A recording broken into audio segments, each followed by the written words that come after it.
Well, good morning, guys. Bill McMillan here with NDWX.com. The day is starting off on a similar note to what we ended yesterday with.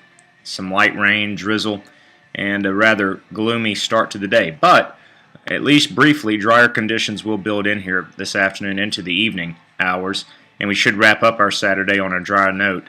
This area up here is our next disturbance that will deliver not only another round of showers to wrap up the weekend, but some gusty winds, and we'll take a look at that here. Winds may gust upwards of 40 miles per hour or so, maybe even higher at times, tomorrow afternoon into tomorrow evening as that disturbance races through here.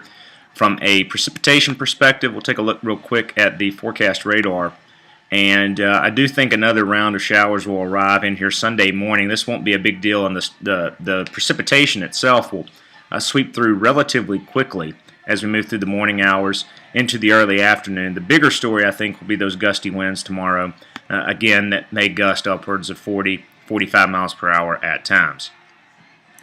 Next big story after high pressure builds in to open the work week, of course, will be Halloween, and unfortunately it looks like an unsettled one at that as a cold front sweeps through here late Tuesday into Wednesday with some showers. A period of heavier rain possible as we go into our Halloween itself before that front settles off to the south. Big story thereafter, guys, will be a continued active pattern. We've been discussing this transition from what was relatively a dry month of October to a much more active open to November, not only from a precipitation perspective, but some of the different headaches out there that have been present amongst model data with respect to temperatures as well. Now, I will say this as we continue to look forward, guidance is trending in a colder direction as we move through the first half of the month at least as well. Next storm system in here will come late next weekend into early parts of the following week, week 2, with some rain, and the GFS is really spinning this area of low pressure up as it moves into the Great Lakes, potentially suggesting the potential, obviously, there for some gusty thunderstorms, strong winds, as well as that storm system sweeps through the Great Lakes, drives in much colder air, and the coldest air of the season would likely ignite the first flakes of the season as we go into the early parts of November. Certainly, lake effect snow will get going as well with this type pattern.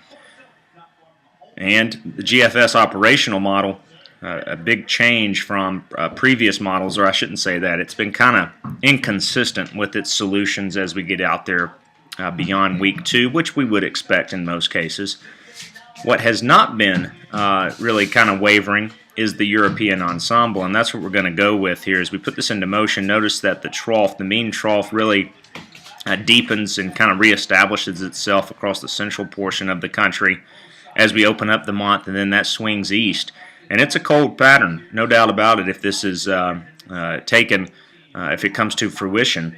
And the way we see things playing out now, I don't think there's any reason to really disagree with this look, given some other pattern drivers that are there as well. But even as we get out there towards the middle part of the month, notice it's still a chilly pattern across the eastern portion of the country, and this blocking across the top certainly has to raise an eyebrow as well for the potential future implications as we move through the first couple of weeks of November.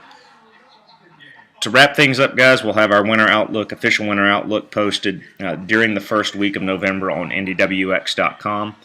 The early lean is towards a colder than average winter, a drier than average winter, but that doesn't mean by any stretch of the imagination below average snowfall. As of right now, and we'll have all of our reasoning behind our thoughts with that outlook, we see a near average snowfall season across central Indiana. That'll do it for the morning update here on NDWX.com. Make it a great weekend. We'll talk with you soon.